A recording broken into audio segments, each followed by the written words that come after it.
Morning friends, আমি চলে এসেছি মনীষ কিচেনে মাছের একটা ভাজা নিয়ে। কারণ কি, এখন এত গরম না, আজকে মাছ ভাজা অন্যরকম করব। আর মেনুটা আজকে অন্যরকম, টক ডাল, সবজি আর মাছ ভাজা। আর চাটনি খেলে কেউ চাটনি খাবে, নয়তো আচার খাবে। এই আজকের মেনুটা কিন্তু এরকম সাধারণ, কারণ এত গরম না, হজম হচ্ছে না। এই জন্য সব মশলাগুলো রোজকার মশলা আর কি, ধনে, জিরে, হলুদ, লঙ্কার গুঁড়ো, নুন, এইগুলো সব মিক্সড করছি। আর তার সঙ্গে এই ময়দা আর বেসন আছে, এটা আমি দিয়ে দিলাম, মিক্সড করলাম। এবার দেখতে থাকো। আর এগুলোকে সব মিক্সড করব, সব পুরো মশলাটাকে মিক্সড করব।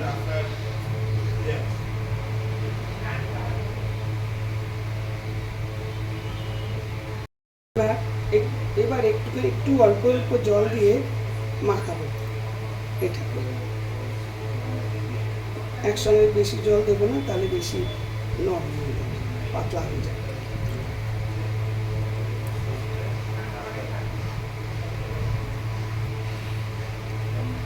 আর একটু জল লাগবে,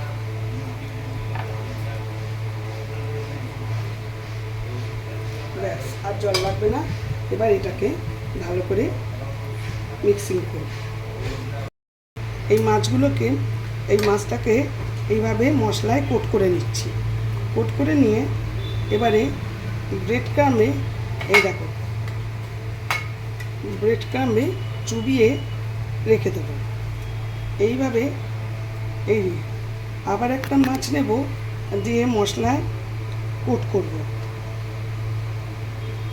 কোট করে আবার ব্রেড ক্রাম্বটা মধ্যে চুবিয়ে নেব। এইভাবে সব মাছ কটা, এই যে ব্রেড ক্রাম্বটায় ভালো করে কোট করে নিলাম। এবার আরেকটার মধ্যে এই যে মশলা দিয়ে আবার ব্রেড ক্রাম্বে পুরো কোট করে নিচ্ছি। গ্যাস জ্বালিয়ে দিয়েছি, তেলও দিয়ে দিয়েছি। তেলটা একটু গরম হোক।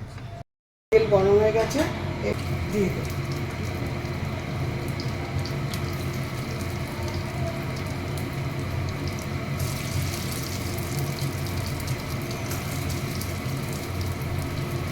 এই যে কমিয়ে দিচ্ছি। এবার একটু সিমে রেখে ভাজবো। সিম থেকে একটু বাড়িয়ে দিলাম, রেখে আস্তে আস্তে ভাজা হবে। ঠিক হয়ে গেছে।